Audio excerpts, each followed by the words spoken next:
കൊല്ലത്ത് ചാത്തന്നൂർ നിയമസഭാ സീറ്റിൽ പുതുമുഖങ്ങളെ പരീക്ഷിക്കാനൊരുങ്ങുകയാണ് കോൺഗ്രസ്. യൂത്ത് കോൺഗ്രസ് ഭാരവാഹിയും മുൻ നേതാക്കളും പരിഗണനയിലുണ്ട്. കഴിഞ്ഞ തവണ 3ാം സ്ഥാനത്തായി പോയ മണ്ഡലം തിരികെ പിടിക്കാൻ സാമുദായിക ഘടകങ്ങൾ കൂടി നോക്കിയാകും സ്ഥാനാർത്ഥിയെ നിശ്ചയിക്കുക. അപ്രതീക്ഷിത സ്ഥാനാർത്ഥിയെ മണ്ഡലത്തിൽ പരീക്ഷിക്കാനും സാധ്യതയുണ്ട്.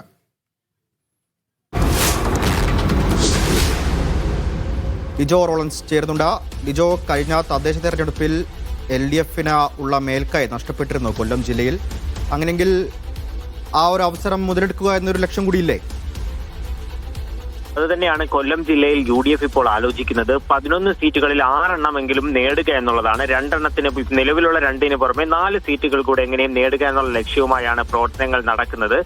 ചാത്തന്നൂരിലും അതുകൊണ്ട് തന്നെയാണ് ഒരു പുതുമുഖ യുവ സ്ഥാനാർത്ഥിയെ പരീക്ഷിക്കുക എന്നുള്ള ഒരു തീരുമാനത്തിലേക്ക് ഇപ്പോൾ UDF എത്തിയിരിക്കുന്നത്. കനകയിൽ നടത്തിയ സർവേയിലും അതിനെ അനുകൂലിക്കുന്ന രീതിയിലുള്ള ഒരു ഫലമാണ് ലഭിച്ചിരിക്കുന്നത്. ഒരു യുവാവ് വന്നു കഴിഞ്ഞാൽ അവിടെ മാറ്റമുണ്ടാകുന്നു. കാര്യം അവസാനമായി 2001-ലാണ് 547 വോട്ടിന്റെ ഭൂരിപക്ഷത്തിൽ അവിടെ നിന്നൊരു കോൺഗ്രസ് സ്ഥാനാർത്ഥിയായിട്ടുള്ള പ്രതാപ് വർമ്മ തമ്പാൻ വിജയിച്ചത്. അതിനുശേഷം 4 തവണയായി അവിടെ CPI നിന്നുള്ള സ്ഥാനാർത്ഥികൾ ജയിച്ചു വരികയാണ്.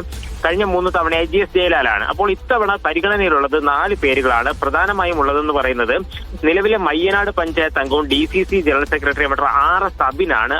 ഈ മണ്ഡലത്തോട് ചാത്തന്നൂരിന് അടുത്ത് കിടക്കുന്ന ഒരു പഞ്ചായത്താണ് മയ്യനാട്. അതുകൊണ്ട് തന്നെ അബിന്റെ പേര് പരിഗണിക്കുന്നു.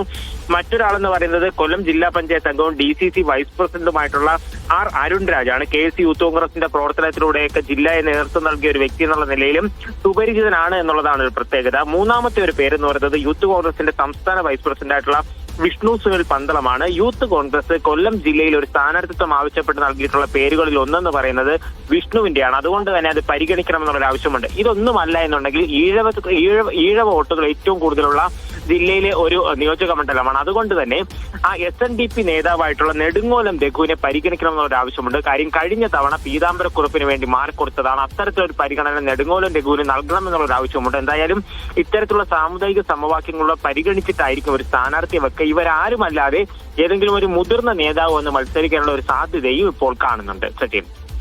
ശരി.